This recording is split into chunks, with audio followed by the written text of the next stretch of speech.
You think you know me.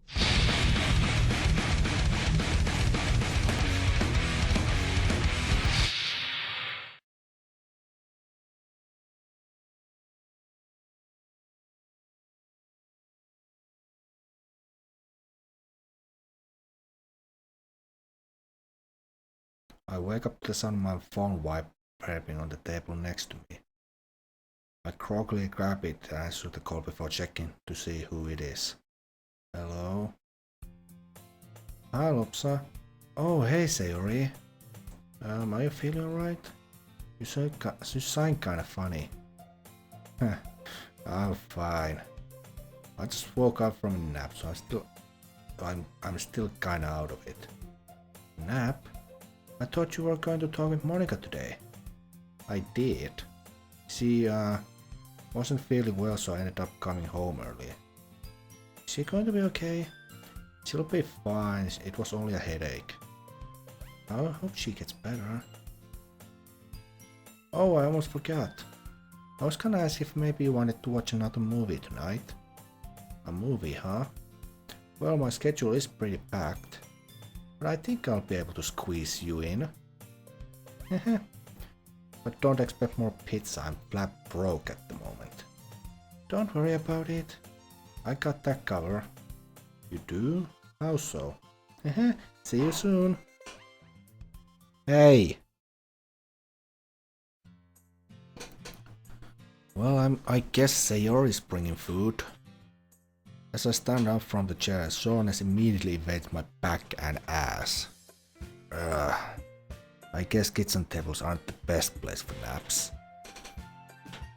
I lie flat on the couch and try to realign my spinal column. She doesn't want to talk about Monica. Giving her more to worry about isn't exactly on my to-do list. That aside, she sounded really eager to come over. I wonder why. Oh shit! I immediately filled with anxiety as I think back to how me and Sayori left off earlier today. What is she? She wants to... No, that's ridiculous. Sayori's a sweet and innocent girl. The way she dug her nails on my back didn't seem so innocent. Ah! I bury my face into the cushions to try to make thoughts go away. Don't think about it, don't think about it, don't think about it. Sigh. It'll be fine, she'll probably just end up falling asleep again anyways. I ought to be sad that my mind would go there so quickly. I mean, even though it's totally... Ow, shit. The sudden knocking scared me, causing me to jump and then subsequently fall off the couch. Wait, that's her. I quickly make my way off the floor and towards the front door. Hiya! Hey there. Did you knock something over? I heard a crash before you opened the door. Oh, well, the couch was being a jerk, so we got into a bit of a fight. So I'm guessing the couch won? He's a dirty fighter, that couch. Hey, close your eyes real quick. Huh? My eyes? Yeah, I got a surprise. I do like surprises. Very well then, I'll comply. I can hear Sayori rusting in her bag for something. Hold out your hands. I do as he says, and soon feel a container with some weight to it in my palms. Okay, you can open your eyes now. My mouth begins to water as I look at the package I'm holding. Doritos caramel corn? I'm guessing you like it? I love it! Thanks, Sayori. Man, I haven't eaten this stuff since we were kids. Remember that you would always get it as a snack whenever we went somewhere? At the pharmacy we picked up medicine from had them for sale at the counter. I thought it'd be a nice way to repay you for the pizza. Thank you, I really appreciate it. I step towards Sayori and give her a bear hug. It's no problem. It's a shame it's gonna go so quick with the two of us eating it though. Don't worry, I thought about that too. I watch as she once again fumbles through her bag. Ta-da! Sure enough, she pulls out another canister of caramel corn and holds it up like a prize. I should have guessed. You're such a goofball. We walk together to the living room, caramel corns in hand. Once it's plopped down into our usual spots, I pick up the remote and flick on the TV. So, you in the mood for anything in particular? Nope. Alrighty then. How about this one? I bought another rom-com. This one looks considerably less crappy than the one we slept through yesterday. Ooh, this one looks good. With her approval, I begin the movie. The movie is pretty good so far, though there have been a few lovey-dovey scenes that have made me feel a little weird. Sayori and I haven't talked much since we've been too busy munching on our caramel corn. Hey Lopsa, what's that? Huh? Sayori proceeds to point at the wall opposite the TV. You mean the picture? Yeah, what's it of? I turn my head towards the frame of the wall and try to make it out. The dark room causes me to have to squint and I'm a little embarrassed that I don't remember what it's off the top of my head. I think... Huh? I turn in time to see Sayori stuffing her face full of caramel corn that obviously came out of my bag. Hey! Sorry. I guess I should have seen that coming, huh? I guess you can't see through my tricks after all, can ya, Lopsa? I wouldn't go that far. You just caught me with my guard down. Now I know that caramel corn is your weakness. I'll allow it. Though it will be a lot harder to exploit than your weakness. My weakness? I proceed to put my hand up back Sayori's second, begin to tickle her. Stop, that's not fair. You were supposed to remember. Man, Sayori, I figured you would have grown out of your ticklishness. I did, I'm not ticklish anymore. Really? You could have fooled me? I noticed my caramel corn back about to fall over in my lap, so I decided to let up on Sayori. I turn my attention to the bag as I set it on the floor to prevent any spills. Consider that payback for all the brave pieces of caramel corn I lost. I don't think so. You're not getting off that easily. Sayori swoops in and tries to use my tickling strike against me. Unlike her, however, I don't even budge. Huh? Sorry, Sayori, but my resilience doesn't let up for anyone. Mighty warriors such as I cannot fall for such cheap tactics. You're a cheater! If that's what you wanna call me, then I guess so. I pat Sayori on her head while also ruffling her hair a bit. You're a meanie, Lopsa, you know that. It's hard to forget what you telling me all the time. Sigh. Sayori leans and rests her head on my shoulder. I'll get you one day, you know. Just you wait. I'm excited to see what you come up with. I say this as I complete our petition by draping my arms around her. We watched the rest of the movie in relative silence. Sayori tried to get a surprise jab at me a few times, but I must ward them off. My eyelids feel heavy as the crates roll, and I'm pretty sure she is in the same boat. I glance at her once again to see that she has fallen asleep against me. She seems so happy when she's asleep. I really hope that I can help her through this. As I'm thinking, I notice the painkillers are beginning to wear off. I gently pull my phone out of the pocket as to not disturb Sayori. It's already close to 9, I need to take her home soon. It'd be so much easier if she could just spend the night here. I wonder... I watch as Sayori adjusts her position and buries herself even deeper into my shoulder. Nah, I wouldn't want her to get the wrong idea about anything. After all, a night alone with me is bound to get someone pregnant. I guess I am kind of a clown.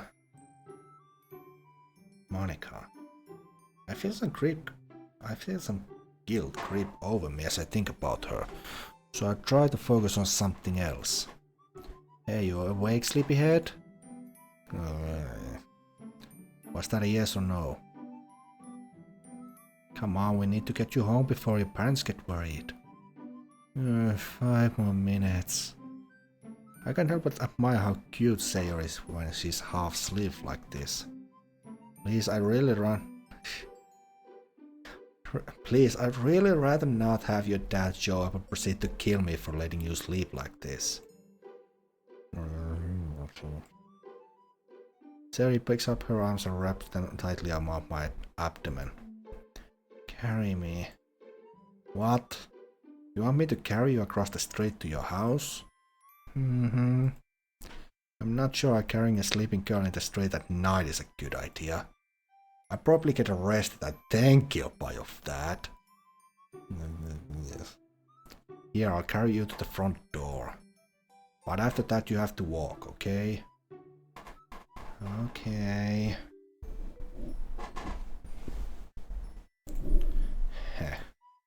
I pick Sayori up off the couch and make my way out of the living room.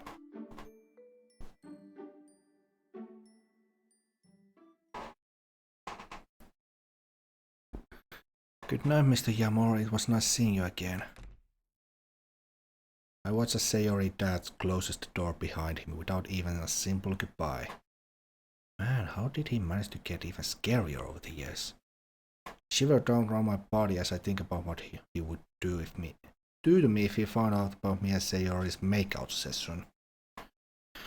At least I managed to get her home on time, even though she did drag her feet the whole walk over. As I begin a short trip home, I can't help but glance down the road. I'm not sure if I'm upset or relieved that I don't see Monica walking towards me. I'm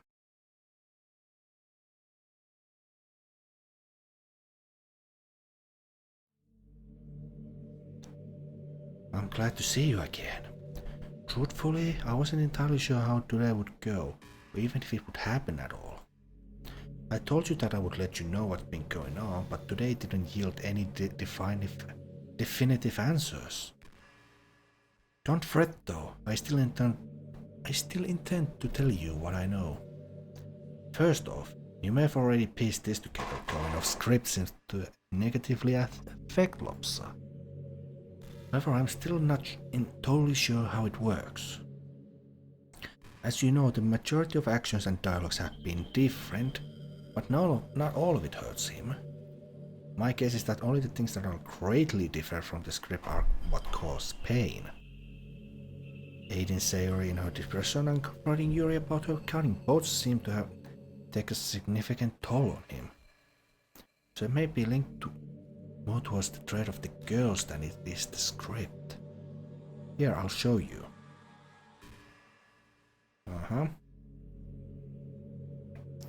For some context, her depression was fixed at 8 around this time during my Act 1. Whoa! 8 normally. I'm guessing 10 is the part that you don't wanna get to, but 8, now it's down to 2. Chi-ching, we've been doing great.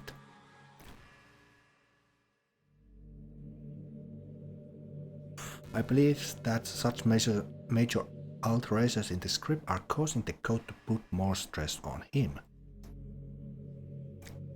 It's just not him though. Based on her recent behavior, it seems that the stress of the code also burdens Monica as well. The good news is that there aren't many more drastic changes Lopsa can make until he decides to help Natsuki. Bad news, however, is that the script is already becoming less stable. And to top things off, it ends completely on Monday. After that, well, there's no telling what could happen. I think today gave us an idea of the possibilities. Both Lopsa and Monica suffer from pain due to much greater burden of the code creating something that didn't exist. Today was just a hole in the script though, while Monday will be the end. If I had to try and put it into perspective, it would be like this. Today was just like hitting a pothole, while Monday will be like diving off a cliff. I'm hoping that isn't the case, but it's a possibility. The script could also become corrupt on its own, or Monica and Lopsa could cease to exist entirely. Wait, what? Huh?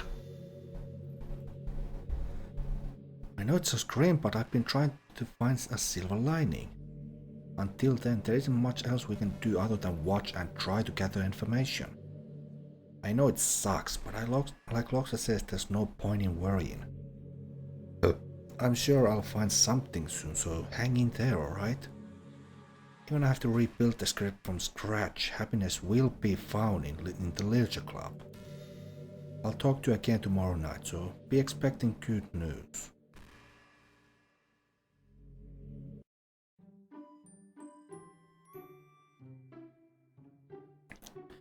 I rub the grime out of my eyes as I sit up. No crying, no headache, no nightmares. Heh, if I didn't know any better, I would think I'm a normal human being. I quickly hop out of the bed before any bad memories have time to make me regret saying that. I haven't saved in a while. After a nice shower and brushing my teeth, I stand looking at myself shirtless in the mirror. My ego eventually takes control and causes me to turn around and look at my back. Everything looks normal, except for one small cut right below my shoulder. Had her mom not interrupted, that girl would have torn me to pieces. I see myself smiling in the mirror and realize that I look like a total doofus. Maybe if I get done helping Yuri and Natsuki early, I can spend some more time with her. Oh shit, Yuri! I draw on my shirt and pull out my phone out of the pocket. Man, is it really only 8 o'clock? It's no wonder I sleep so much during the day. Hiya Yuri, you awake yet? I am, yes, I was about to message you regarding our festival project. Well, I guess great minds think alike. Are there any supplies I should pick up before you come over? No, I went ahead and gathered the materials after you said you were ill yesterday. Dang, sorry about that, I'll pay you back, okay? It's quite alright, I didn't need much. Is there a particular time that I should come over? I know you're supposed to be helping Monica and Natsuki today as well. I'm ready when you are, you could come over if you wanted. Alright, I will leave here shortly. Sounds good, see you soon. Man, I really need to show her how to text properly. Or improperly, I guess. Nah, that formality of hers is still pretty cute.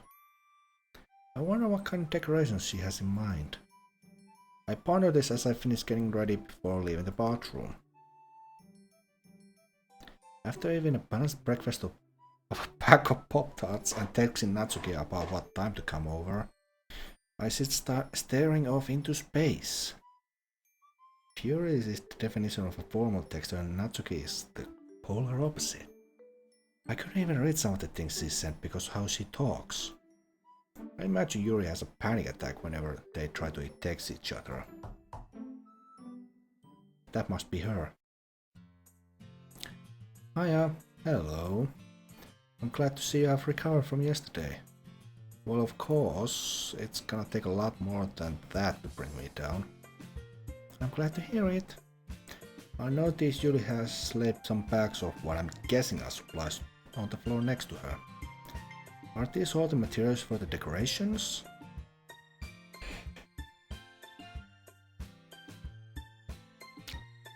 That. Are you sure you don't want me to pay you back? This seems like a lot of stuff. That's quite alright. It was mostly small items, so it wasn't that expensive. You don't You don't think it's too much for the festival, do you? Not at all. In fact, having all this stuff is bound to make a festival that much better. I suppose you're right. But don't you think it will take too long? You still have to help Natsuki with her cupcakes later. Yuri, it's fine, really. Plus, the longer it takes, the more we get to spend time together, right? I suppose you're correct.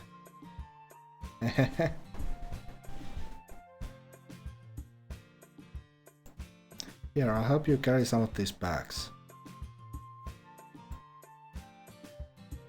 I decided that the living room is the best place to set up shop since there's more space.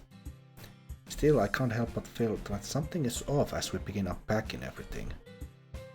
There are several things that I packed that I don't recognize, but Yuri explains them to me whenever I look confused. Aromatherapy candles? I've heard about them, but I never actually been across one before. Do they actually work? I know it may seem odd, but they really do have some effects.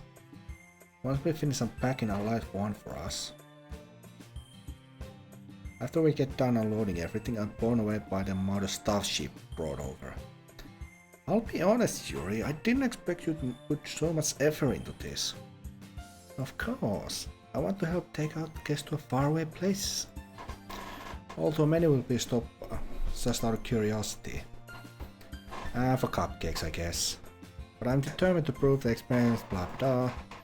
Again, I'm trying to skip over the text that you see in the base game. So if you haven't seen the base game, I'm sorry, I'm not reading through all the text that I've kind of seen before. Hence why I kind of skipped over day 3 of them after the third poem, that we kind of skipped over Friday when they started discussing about the festival event, pretty much. Is something wrong? No, it's just that I'm always surprised to see how confident you are when you talk about something you're passionate about. Confident? You can't fool me. I know you're way more sure than what you let on. Not sure about that. It's easier when I'm around you. Even though I don't have my feelings for Yuri in order, I will start blushing. Well, I'm glad. After all, you'll be pretty dull otherwise. Hey, who are you calling dull? I knew that rub off on you eventually. Hey, instead of candles, could you mind if I use this? Wooden set obstacle, I don't see why not. You don't know what it is, do you? Nope, not the slightest idea. It's a diffuser of essential oils. Relaxation, opportunity, aromas, reflection is almost like magic. Man, Yuri is really into this. Magic, huh? Alright, you sold me. After all, I've dabbled in the art of wizardry a bit myself. I'm glad. Here, I'll show you. Tea vapor smell, blah blah blah blah. Oh, that smells really good, but also strangely familiar. Where could I smell something like this before? This jasmine essential oil, there we go. This rather flowery. Yeah, that's a good way to describe it. This feeling. What is this? Not again, for fucks. My head begins to hurt as I try to focus on what's in front of me. Yeah.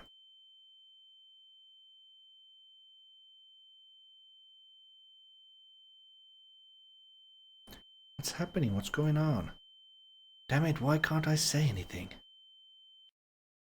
Lopsa. Are you alright? Yeah, I just zoned out there a bit. I'm sorry if the diffuser bothered you. Yeah. She flips the switch on the bottom of the pipe and slowly comes on. Some people have negative experience with certain oils or herbs. I apologize for not asking you before I started. It's alright, I would have known about it anyways. Was that really just because of some diffuser? No, that was something totally different. You still aren't feeling well, perhaps we could take a break. Don't worry about it, I'll be fine. We probably shouldn't take breaks until we actually start working, don't you think? I suppose you're right. There's some awkwardness between us as we begin preparing decorations. She gave me some origami paper and markers telling me to write kanji on each other. As I'm trying to manage my bad handwriting, I pull a small knife after unrolling some ribbon. Yuri, I've been meaning to ask you, but have you been able to not cut anymore? Oh well. I can tell by the way she guiltily looks at the knife in her hand that her answer is no. It's alright, I didn't expect you to stop cold turkey. Just like to know how it's been going, that's all. I did yesterday. But I knew it was wrong. I thought about what you told me. It was only a small cut, but I still felt guilty. I'm sorry that I disappointed you, Yuri. I scooted across the floor and rested my hand on her shoulder. Don't talk like that. Progress you've made open up to me and Natsuki. I could never be disappointed in you. I'm proud of how far you've come. Even if you slip up now and then, I'll always be here to support you. Do you mean that? Of course I do. You mean a lot to me. Thanks, Lopsa, you mean a lot to me as well. Huh? What is it? I'm sorry about all the heart-to-heart talks we have. Who knows, I might be more qualified to be in a drama club. You two always manage to create a somber mood. Hey, I can be funny sometimes too. Is that right? I don't seem to recall. It looks like I create a monster. Read what you saw after all. It's worse than I thought. I've created a monster that uses better vocabulary than me. After I finished allowing her to indulge her in her teasing, we get back to work. She finished up with the ribbons and has begun to help me with the kanji. However, my hand begins to cramp from all the writing, so I took her around for a distraction. My focus lands on the pocket knife that Yuri was using to cut ribbons a few minutes ago. There's a silver handle with waist edge to it, and I can see a hue of blue from the blade tucked inside. I know it's probably unhealthy for her to be carrying around such a thing, but it still captivates me. That's a really pretty knife you got there. Are you sure? What do you mean, am I sure? I know that you might be nervous about having it, but as long as it's not hurting anyone, I'm okay with it. Oh well, I'm glad you like it then. Would you like to hold it? Yeah. She hands me the knife and then nervously watches me as I inspect it. This thing has some weight to it. Where do you even buy a knife like this? I pull the blade out of the handle and reflect some light off it. Curiously of its sharpness, I feel the point in my index. Oh dear. Ow! Why'd you do that? That's an excellent question. It's my fault. I should have warned you. This knife is extremely sharp. So it would seem. I watch as a drop of blood begins to run down my finger. Yuri takes my hand and gives it a closer look. She stares at it and noticeably fidgets. Strange, I would have feared that the sight of blood would...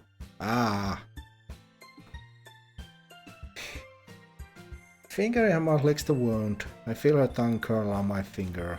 It forces me to suppress feelings that I didn't even know I had.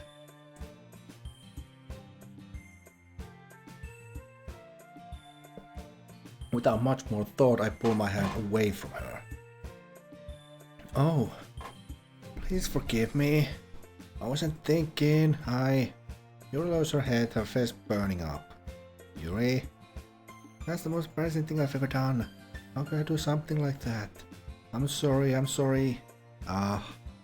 Sure, it was a little weird that took me by surprise.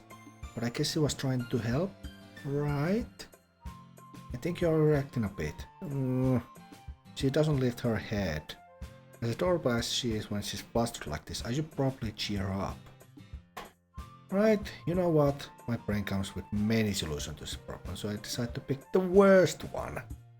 I take yours hand and lick her index finger in return. Did you really just do that? Considering us evil. Just looks at me like I did something wrong. Don't tell me that isn't what you wanted me to do. I wink at her as I say this. Respond by giggling shyly. You're so weird, Lopsa. Huh? What the hell? How do you get in my room? My head begins to fill with searing pain as I try to look around. Why can't I move? Sorry, I didn't mean to insult you. Yuri. My throat burns as I force out the words. Are you alright, Lopsa? Your voice sounds different. My voice? Who cares about my voice? What the hell is happening? Yuri. What the fuck? Yuri, you... The pain in my throat and chest chokes me to the point I can no longer speak. This isn't real. This is just a nightmare. So, that was her. I had to crawl up but produce no sound. This struggle causes the choking to grow worse and I soon find myself unable to breathe. I wake up panting, unable to get my breathing under control. Lopsa, what? What happened? Before I can collect myself, Yuri lunges forward and embraces me tightly. I was so scared. You passed out. I didn't know what to do. I tried to wake you up, but you just... Yuri breaks down completely and begins crying into my shoulder. Hey, it's alright now. I don't even have anything to say to comfort her. And how could I? I'm as scared as she is right now. That wasn't just a nightmare. That was like hell. I return her embrace to try and calm her down. It's okay, Yuri. I'm fine. I'm sorry I scared you, but please don't worry about it. What am I doing? She just watched me lose consciousness for no reason. I'm telling her not to worry. I didn't know how to help. I'm sorry. You don't have anything to apologize for, Yuri. I should be the one saying sorry for scaring you like that. Are you sure you're alright? I'm positive. I feel fine. Here, your nose. He digs through the bag and pulls out some tissue and hands them to me. I feel the form of blood as I apply them to my face. Damn it, another nosebleed. I'm going to go to the restroom real quick to clean this off. I'll be back in just a second. I'll come with you. It's alright, Yuri. Plus, we still have quite a few kanji to write, you know. I turn to make my way upstairs before seeing an object anymore. I stand leaning on the sink as I finish washing my hands. What the hell is happening to me? And why did it have to happen in front of Yuri? I grip the counter tighter as I try to release some of my frustration. I'm the last thing she needs to be worried about right now. But after seeing what she just saw, there's no way she'll let this go. Still, maybe she should be worried. I look at myself in the mirror and meet my own cold, tired gaze. Maybe I should call Mom and Dad. This is getting out of hand. I splash some more water around my face and leave the bathroom.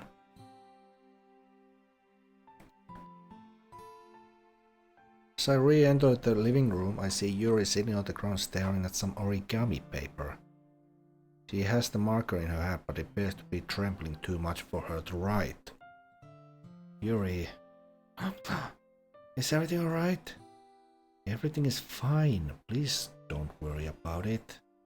I'm not sure what caused me to black out like that, but it seems to have passed. Perhaps you should go to a doctor. Just to be sure? Honestly, no! Yuri once again embraces me and digs her head into my shoulder. I can feel her heart beating rapidly as we stand together. Please, Lopsa, this could be serious. I don't want anything to happen to you. Damn it, I've tried so hard not to show any signs of this. But now she knows.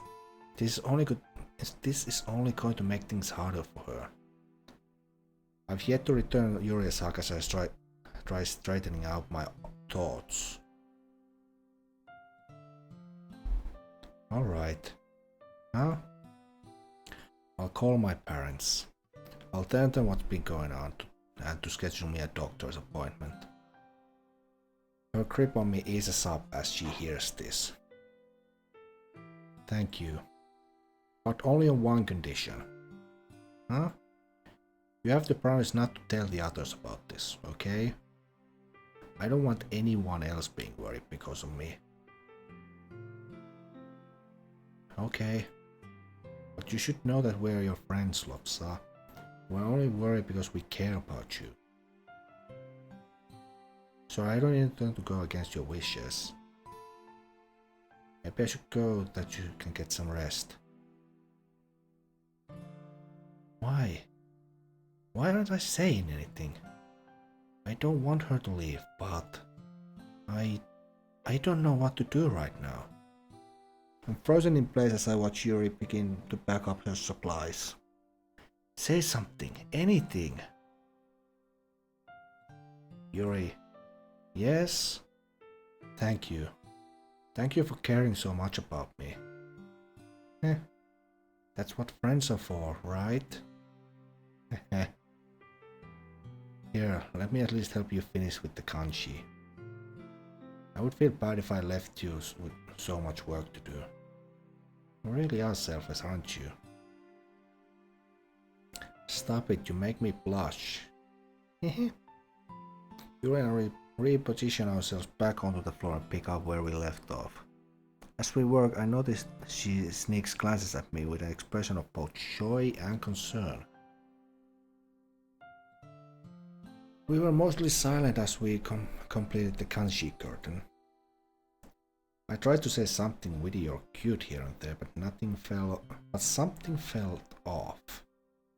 After we finished, I helped Yuri gather the rest of the things and watch her as she left my house. Now I just sit on my couch, unsure of what to do. Why do I feel so helpless? That dream? No, that wasn't a dream. That was... Maybe there really is something seriously wrong with me. And it all started with the nightmare. The nightmare that granted me foresight into this week's events begins to weigh on me. Is it because I'm trying to change things? What am I talking about? That doesn't even make any sense. How would me acting differently from before hurt me like this? The pain I experienced during my dream with Yuri caused me to shudder. That was like torture. Like I was being torn apart, like I was being suffocated. I stopped myself from thinking about it as I began to feel dizzy. But what she said, being with her in my room, felt so familiar, like I had done it all before.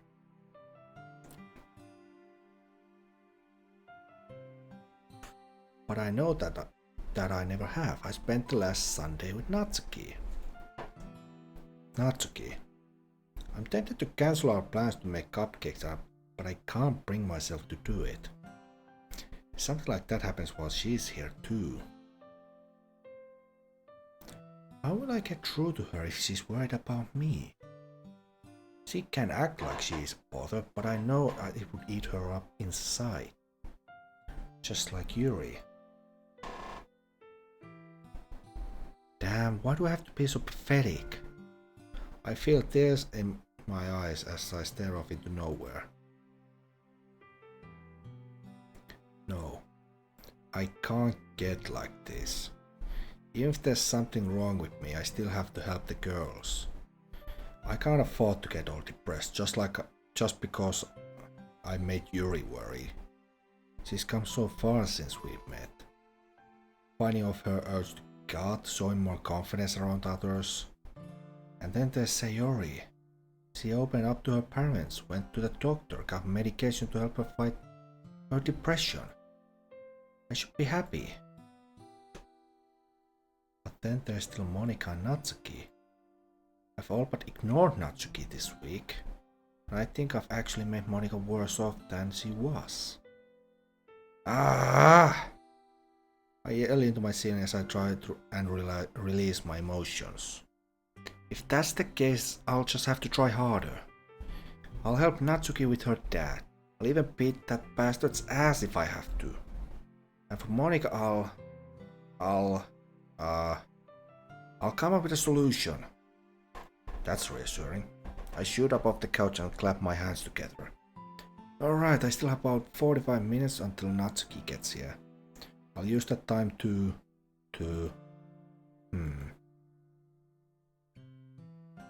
sit down and wait, I guess. I return to the seat that I only left a few seconds ago. There has to be something I can do while I wait for her. Aha! I pull my phone out and begin a new message.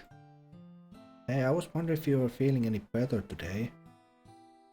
A little regret creeps over me as I hit send. This conversation might have been suited for a face-to-face discussion. I feel a lot better, thanks, and sorry about some of the things I said yesterday. Don't sweat it, I didn't mind looking after you. I imagine every guy in school will try to kill me if anyone finds out I was alone with you in your room. Don't tell me you had any weird thoughts. I thought you were a gentleman. Oh please, judging by some of the things you said, the one having weird thoughts wasn't me. In your dreams, maybe. Oh, I thought we had already determined you were the one who dreams about me. Are you sure you're feeling okay? I think you might be delirious. We continue like this for a while longer until Monika says she has to go. I'm glad to see that there wasn't any awkwardness between us. It's also impossible to tell how someone is really feeling in a text. I guess anything is better than nothing. But the way she kept telling me she didn't want me to leave her.